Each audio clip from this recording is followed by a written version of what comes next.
શ્રી ગણેશાય નમઃ. કૃષ્ણ કનૈયા લાલ કી જય. ભાગવત ભગવાનની જય. સ્કંદ પાંચમો. કલ્યાણી ભગવાન શ્રી રામની કથાનું શ્રવણ કરે છે. શ્રેષ્ઠ કીર્તિવંત ભગવાનને નમસ્કાર કરું છું. તમારા લક્ષણો, શીલ તથા વ્રતો સર્વશ્રેષ્ઠ છે. તમે મનનો જપ કર્યો છે. તમે લોકોને અનુસર્યા છો. સાધુ તત્વની કસોટીમાં પરમ સીમા રૂપ છો. બ્રાહ્મણ ભક્ત દેવ છો. તમને વારંવાર નમસ્કાર કરું છું. શુદ્ર જેનું સ્વરૂપ છે, સર્વત્ર જે એક જ છે, જે નામ રૂપથી રહિત છે, શ્રેષ્ઠ મતિવાન પુરુષ જેને પાયે છે, તે વેદાંત પ્રસિદ્ધ તત્વરૂપ તમારે શરણે હું આવ્યો છું. તમારો આ સંસારમાં જે મનુષ્ય અવતાર થયો છે, તે માત્ર રાક્ષસોના વધ માટે જ થયો નથી, પણ સંસારમાં સ્ત્રી સંગ વગેરેથી આવા દુઃખો થાય છે. જો તેમ નહીં હોય તો હે પ્રભુ, તમને સીતા વિરહ વગેરે દુઃખો શા માટે હોય? હે ભગવાન વાસુદેવ, તમે ત્રિલોકમાં ક્યાંય આસક્ત નથી, કારણ કે તમે આત્મવેતા ધીરજનોના આત્માને મહાન મિત્ર છો. માટે તમને સ્ત્રીનો મોહ નહીં થવો ઘટે. તમે લક્ષ્મણનો ત્યાગ કરવા યોગ્ય પણ ન હતા, પરંતુ કેવળ વિષયાસક્તિથી મનુષ્ય આ બધું કરે છે. એવો લોકો ઉપદેશ આપવાને માટે જ તમે એ બધું કર્યું હતું. જુઓ તો ખરા, લક્ષ્મણના જ્યેષ્ઠ બંધુ ભગવાન શ્રી રામે જન્માદિ ગુણોથી રહિત હોવા છતાં વાનરો સાથે મૈત્રી કરી હતી. અર્થાત ભક્તિ જ ભગવાનને પ્રસન્ન કરવામાં કારણરૂપ છે. માટે હરેક દેવે અસુર, વાનર કે મનુષ્યો થોડા ભજનને પણ ઘણું માનનાર માનવતાર શ્રી રામ શ્રી હરિનું જ ભજન કરવું, કે જે ભગવાન શ્રી રામચંદ્ર સમસ્ત અયોધ્યાની તમામ પ્રજાને મનુષ્ય દેહે જ વૈકુંઠધામમાં લઈ ગયા હતા. ભારત વર્ષમાં પણ શ્રી નરનારાયણ ભગવાન બદ્રિકાશ્રમમાં ગુપ્ત રહી ભક્તો પરની દયાથી કૃપા કરવાને કલ્પ પર્યત તપશ્ચર્યા કરે છે, કે જે તપ વૃદ્ધિ પામેલા ધર્મ, જ્ઞાન, વૈરાગ્ય, ઐશ્વર્ય, ઇન્દ્રિય સંયમ તથા નિરહંકારિતાથી આત્મતત્વ પમાડનાર છે. મહર્ષિ નારદજી યોગ તથા સાંખ્ય સાથે ભગવાનના પ્રભાવનું જેમ વર્ણન છે, તેવું પંચરાત્ર શાસ્ત્ર સાવર્ણી મનુને ઉપદેશ કરતા ભારત વર્ષના લોકો સાથે તે નરનારાયણ ભગવાનને પરમ ભક્તિભાવે ભજે છે. તેઓ આ મંત્ર જપે છે. ઇન્દ્રિયો નિગ્રહ જ જેમનો સ્વભાવ છે, તે તમને નારાયણ ભગવાનને હું નમસ્કાર કરું છું. તમે અહમ દૂર કર્યો છે. તમે નિર્ધનોનું ધન, સૌ ઋષિઓમાં શ્રેષ્ઠ પરમહંસના પણ પરમ ગુરુ ને આત્મરામ પુરુષોના પણ અધિષ્ઠતા છે. હું તમને વારંવાર નમન કરું છું. પછી સ્તુતિ કરે છે.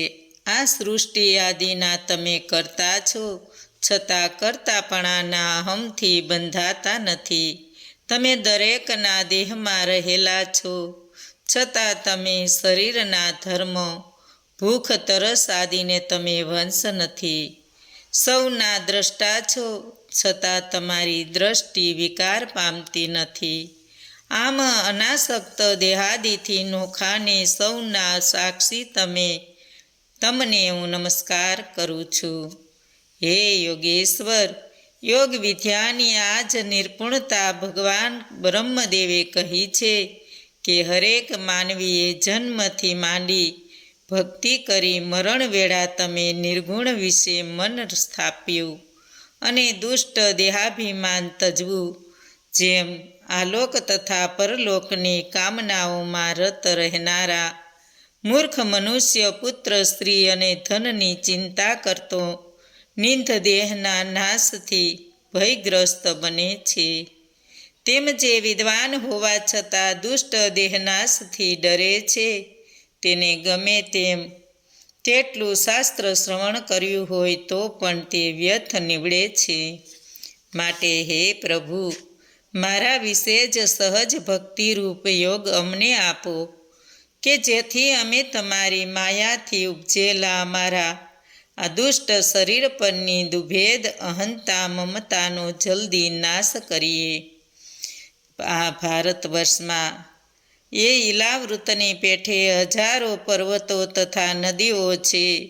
જન્મ લેનાર મનુષ્યો પોતે કરેલા સાત્વિક, રાજસી ને તામસી ત્રણેય જાતના કર્મોથી ક્રમશ દેવગણી, મનુષ્ય ગતિ અને નારકી ગતિ એમ ત્રણ ગતિઓમાં અનેક જન્મ પામે છે. કારણ કે બધી ગતિઓ પોતાના કર્મો પ્રમાણે જ સૌને મળે છે. પણ નોખા નોખા વર્ણોના ધર્મરૂપીને આશ્રય ધર્મનો મોક્ષના પ્રકારો ભારત વર્ષમાં જ છે, ને અંતે મોક્ષ પણ આ ભારત વર્ષમાં જ થઈ શકે છે. તાત્પર્ય કે ભારત વર્ષ જ પૂર્ણ ક્ષેત્ર હોય. અહીં કર્મ આદિ અનેક સાધનાઓની જેવી શક્યતા છે તેવી બીજે નથી. બીજે સ્થળે મોક્ષ થઈ શકતો નથી એવું સમજવું. કારણ કે વ્યાસ સૂત્રમાં કહેલું છે કે મનુષ્યોથી પર રહેલા દેવો વગેરેનો પણ બ્રહ્મ વિદ્યામાં અધિકાર છે. એમ બાદરાયણ વ્યાસ ભગવાન માને છે.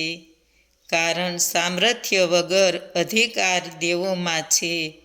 બ્રહ્મ વિદ્યામાં અધિકાર હોય દેવોને પણ મોક્ષ પ્રાપ્તિ થાય છે.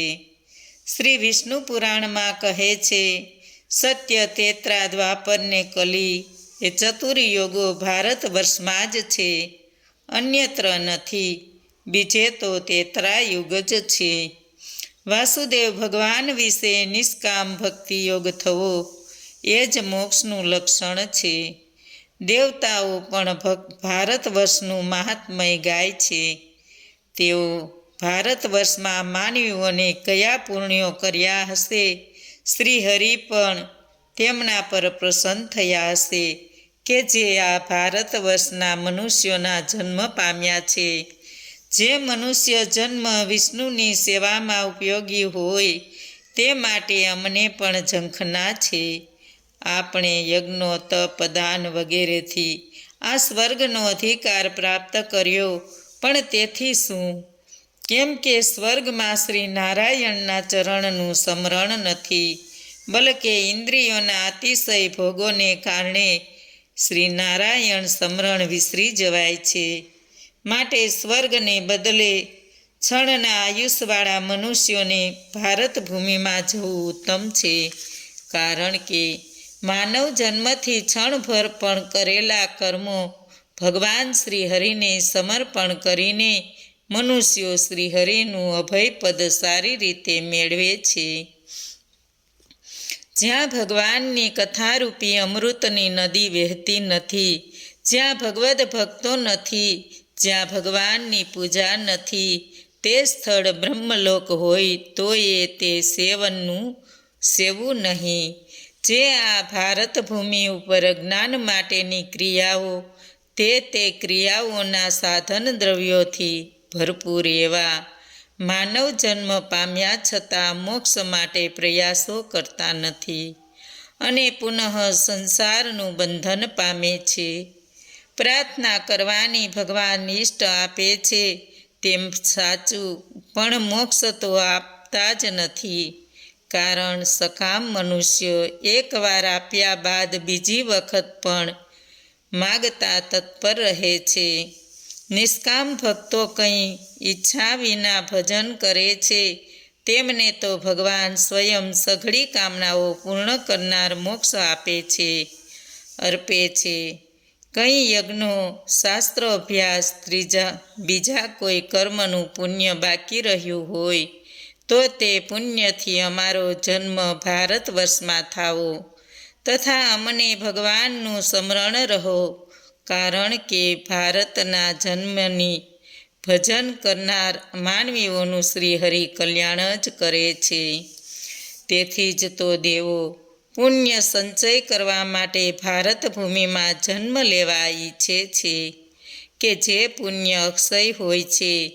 દેવો ઝંખે છે કે અમે ભારત વર્ષમાં ક્યારે જન્મ પામીશું, મહાપુણ્ય પામીને ક્યારે પરમપદ પામીશું, યજ્ઞો તપો કરીને સમુદ્રમાં શેષશૈયા પર બિરાજનાર શ્રી નારાયણને ક્યારે પૂંજીશું. હરિકીર્તન કરનાર હરિભક્તોને પ્રિય યા ભગવાનના મહાન ભક્તોની સેવા કરનાર પણ વંદન લાયક જ છે. જે ભારત વર્ષમાં જન્મીને સત્કર્મોથી વિમુખ રહે છે, તે અમૃત કળશ તજીને વિષપાત્ર લે છે. વાસુદેવ ભગવાનનું ભજન છોડીને દુરાચરણ દુષ્ટ કર્મો કરે છે, તે કામધેનુને છોડીને કહો કે આકડાનું દૂધ ઈચ્છે છે. આમ દેવતાઓ પણ ભારત ભૂમિની પ્રશંસા કરે છે, છતાં જે ભારત વર્ષમાં જન્મવા છતાંય વિષયાસક્ત રહે છે, તે શ્રી હરિના માયાથી છેતરાય છે. સુખદેવજી કહે છે, હે રાજન, વિદ્વજનો આ જંબુદ્વીપના બીજા અષ્ટ ઉપદ્વીપો કહે છે કે જેમને સગર રાજાના પુત્રોએ અશ્વમેઘ યજ્ઞનો અશ્વ ઢૂંઢતી વેળા આ પૃથ્વીને ચારે કોરથી ખોદીને રચ્યા છે, તેના નામો છે સ્વર્ણપ્રસ્થ, આવર્તન, મંદરહણી, ચંદ્રશુકલ, રમણક, સિંહણ, પાંચજન્ય અને લંકા. હે રાજન, જંબુદ્વીપના ખંડોના વિભાગ શાસ્ત્રોમાં કહ્યા છે, તે મેં તમને કહ્યા. શ્રી સુકુવાસ. યક્ષ પક્ષલાદી સડલી દ્વીપોની સ્થિતિ સાગરો સહિત અને અંદર બહારના ભાગોમાં પ્રમાણપૂર્વક લોકાલોક પર્વતની સ્થિતિનું હવે અહીં વર્ણન કરવામાં આવશે. શ્રી સુખદેવજી કહે, પ્લક્ષ આદિ દ્વીપોના ખંડોના વિભાગ, તેના માપ, આકાશ વગેરે વિશે હવે કહું છું. મેરુ પર્વત જંબુદ્વીપથી વીંટળાયેલો છે. 1,00,000 યોજન જેટલા ખારા સમુદ્રથી વીંટળાયેલો છે. ખારો સમુદ્ર પણ 2,00,000 યોજન વિસ્તારમાં પ્લક્ષદ્વીપથી વીંટળાયેલો છે. પ્લક્ષદ્વીપમાં જંબુદ્વીપની જેમ જાંબુડાનું ઝાડ જેવડું સુવર્ણમય પીપરનું વૃક્ષ ઉગેલું છે. તેના પરથી એ દ્વીપનું નામ પ્લક્ષ પડેલું છે. આ પ્લક્ષદ્વીપના સમસ્ત જીહવાવાળો અગ્નિદેવ રહે છે.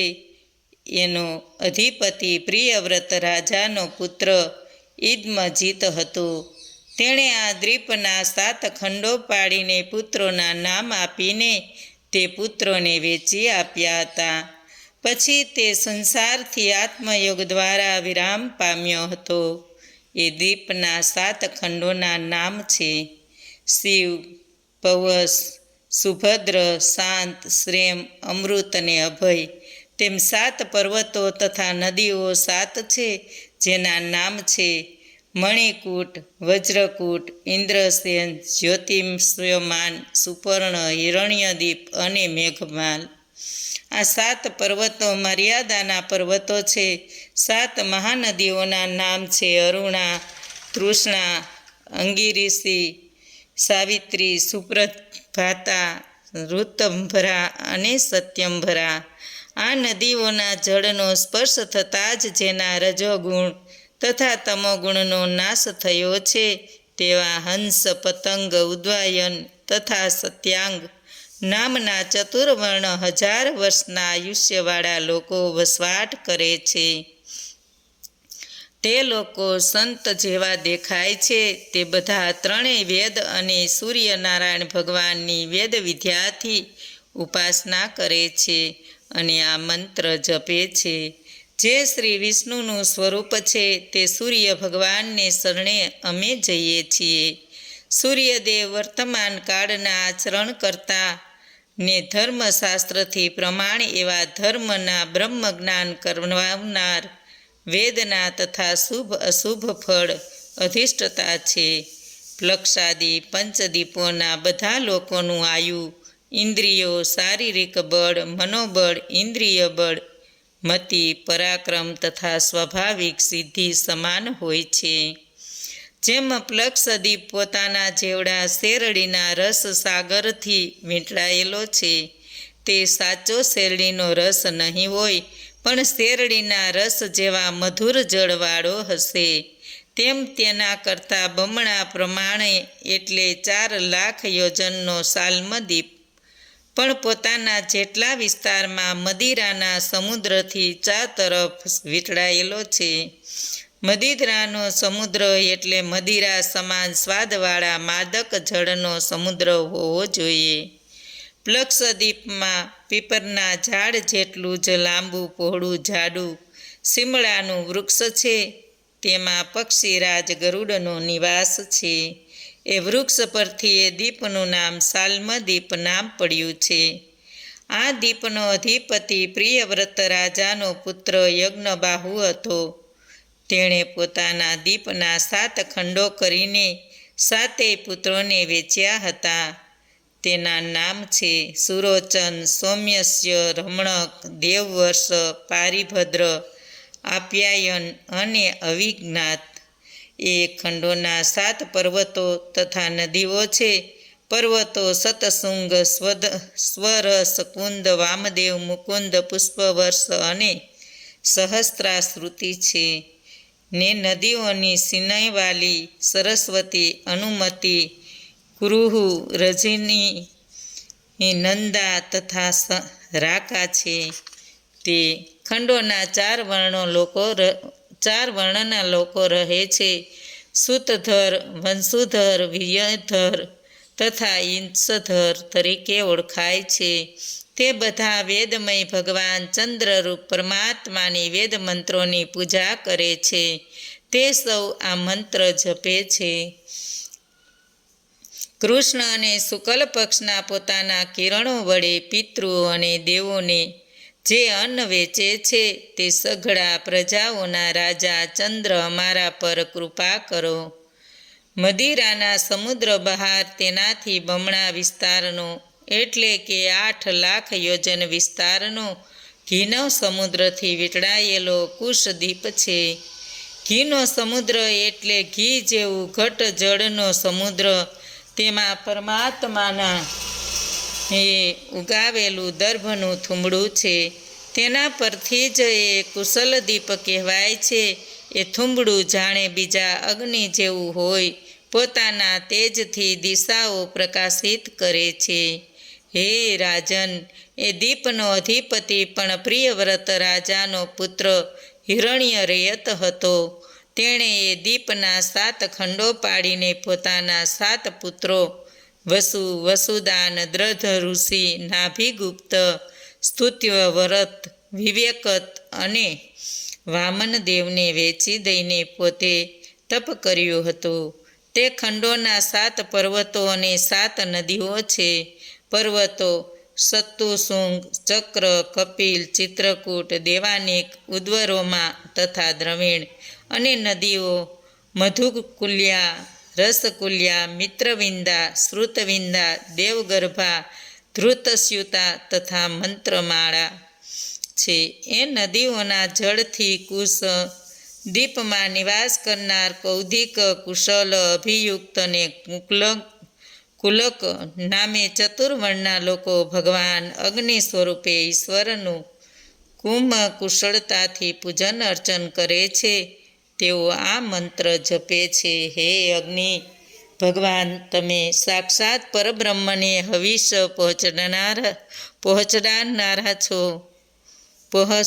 પહોંચડાડનારા છો. એ પરમ પુરુષના અંગરૂપ દેવોના નામે અમે જે કંઈ યજન કરીએ, હવિયાદિ અર્પણ કરીએ, તે પરમાત્માને જ તમે અર્પણ કરો. ઘીના સમુદ્ર બહાર તેના કરતાં 2 ગણા વિસ્તારનો 1 કે 16 લાખ યોજનનો કૌચદીપ છે. તે દૂધના સમુદ્રથી વીંટળાયેલો છે. દૂધનો સમુદ્ર એટલે દૂધ જેવો મીઠા ઉજ્જવળ જળ, પૌષ્ટિક જળનો સાગર એવા કોચ નામે મહાપર્વત છે. તેના પરથી તો તેનું નામ કોચદીપ પડ્યું છે. આ પર્વતના મધ્યે તથા વનોને પૂર્વકાળે કાર્તિક સ્વામીએ પોતાના હથિયારથી તોડી પાડ્યા હતા. પોતાના વરુણદેવને તેનું દૂધના સમુદ્રથી છાંટીને રક્ષણ કર્યું હતું. પરિણામે પર્વત નિર્ભય રહ્યો હતો. કોચદીપના પ્રિયાવ્રત રાજાનો ધૂત પુષ્ટપુત્ર અધિપતિ હતો. તેણે એ દીપના સપ્તખંડો કરીને તેમાં પોતાના 7 પુત્રોને અધિપતિ તરીકે આપ્યા હતા. પછી તે શ્રીહરિને શરણે ગયો હતો. એ ધૂતપુષ્ટ રાજાના પુત્રો આમ મેઘપુષ્ટ, મધુરુહ, ભાજિષ્ઠ, સુધામા, લોહિતાણ અને વનસ્પતિ હતા. ને ખંડોના 7 પર્વતો અને 7 નદીઓ છે. પર્વતો શુકલ, વર્ધમાન, ઉપબહિણ, ભોજન, નંદ, નંદનંદન તથા સર્વભોદ્ર છે. નદીઓ અમૃત, તોથા, અભયા, તીર્થવતી, આર્યકા, વૃત્તિરૂપવતી, પવિત્રવતી અને શુક્લા છે. આ 7 નદીના જળનો ઉપયોગ ઋષભ પુરુષ દેવને કે દ્રવિણ નામના 4 વર્ણના લોકો જળ સ્વરૂપે પરમેશ્વરને જળ અંજલિ ભરીને પૂજે છે તથા આ મંત્ર જપે છે. હે જળ દેવતા, તમે પરમાત્માથી સામર્થ્ય પ્રાપ્ત કર્યું છે. ભૂભુવઃ સ્વ એ ત્રિલોકને તમે પાવન કરો છો. તમારો સ્પર્શ કરનાર અમારા દેહોને પણ પવિત્ર કરો છો.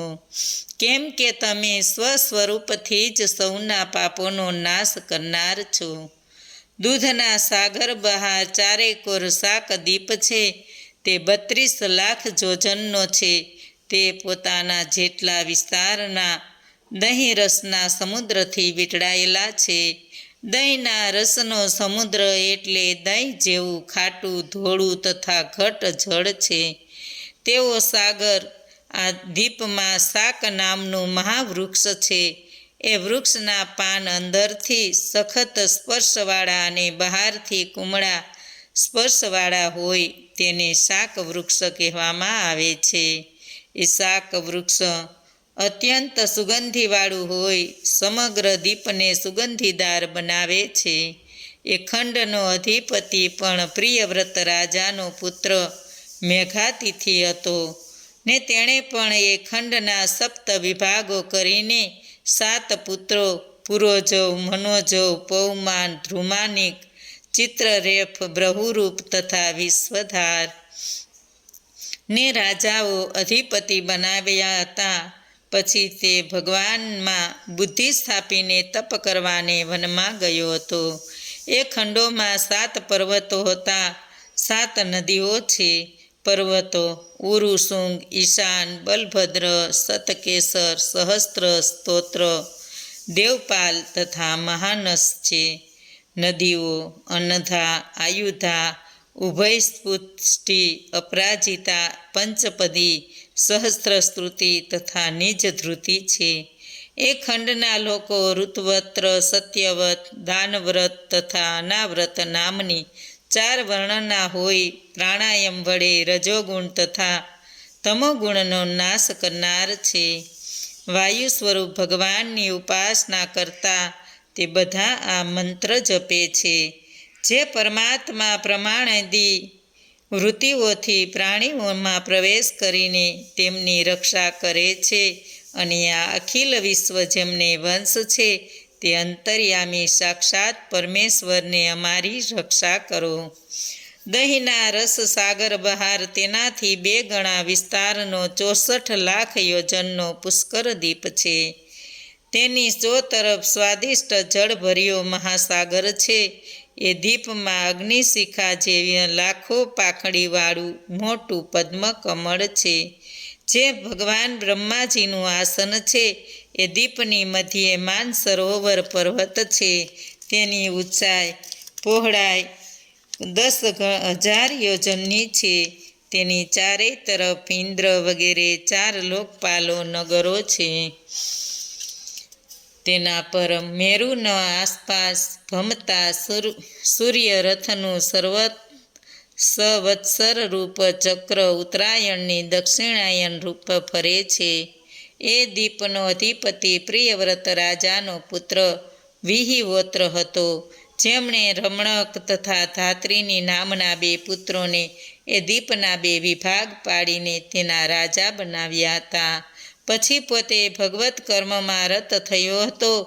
એ ખંડના લોકો બ્રહ્મચાલોક્યદી સાધનરૂપ કર્મથી બ્રહ્મરૂપ ભગવાનની આરાધના કરે છે. તેમાં આ મંત્ર જપે છે, જે સાક્ષાત કર્મફળ રૂપે છે, જેમનાથી પરબ્રહ્મનું જ્ઞાન થાય છે, જેની નિષ્ઠા એક જ છે, પરમાત્મામાં છે અને અદ્વૈત તથા શાંત સ્વરૂપ એવા જેમને માનવીઓ પૂજે છે, તે પરમાત્માને અમે નમસ્કાર કરીએ છીએ. બોલો કૃષ્ણ કનૈયા લાલ કી જય.